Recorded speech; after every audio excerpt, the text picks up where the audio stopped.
Jakarta, Kompas.com, pemerintah kembali mengumumkan jumlah tambahan pasien yang dinyatakan positif tertular virus corona pada Senin, 163/2020. Juru bicara pemerintah untuk penanganan virus corona Achmad Yuryanto mengatakan, ada penambahan 17 pasien baru yang positif menderita COVID-19.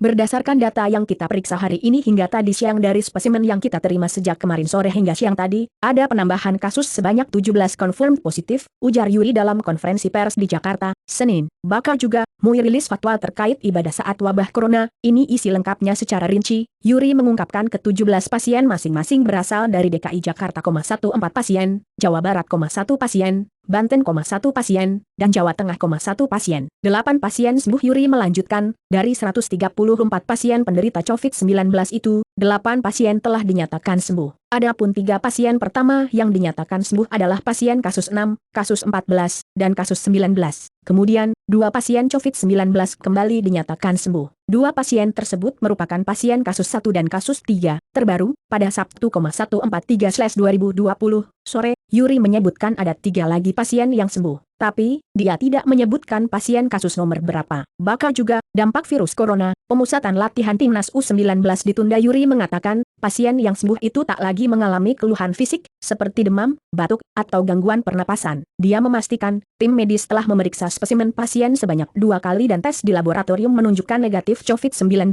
5 pasien meninggal dunia selanjutnya, dari 134 pasien yang terkonfirmasi positif COVID-19, 5 orang diantaranya meninggal dunia. Adapun kasus pasien meninggal dunia akibat virus corona di Indonesia pertama kali diumumkan pada 11 Maret lalu. Kasus kematian pertama ini dialami oleh pasien kasus 25. Kemudian, 3 pasien lain yang meninggal diumumkan pada Jumat, 133/2020. Pasien yang meninggal merupakan pasien kasus 35, 36, dan 50. Bakal juga, hasil lab negatif, pasien PDP Corona asal Kulon Progo dipulangkan terbaru. Yuri mengumumkan bahwa pasien positif COVID-19 yang meninggal dunia di Indonesia menjadi 5 orang per Sabtu, 143/2020, sore. Dari semua kasus kematian akibat virus corona tersebut, salah satunya merupakan petugas medis yang meninggal pada Jumat, 133/2020. Namun, Yuri tidak mengungkapkan nomor kasus yang berstatus sebagai tenaga medis tersebut. Lebih dari 1.000 spesimen diperiksa. Yuri menambahkan hingga Senin, 163/2020, pihaknya telah memeriksa 1.230 spesimen. Adapun jumlah spesimen yang dinyatakan negatif COVID-19 tercatat sebanyak 1.083, yang masih proses pemeriksaan ada 13, tuturnya.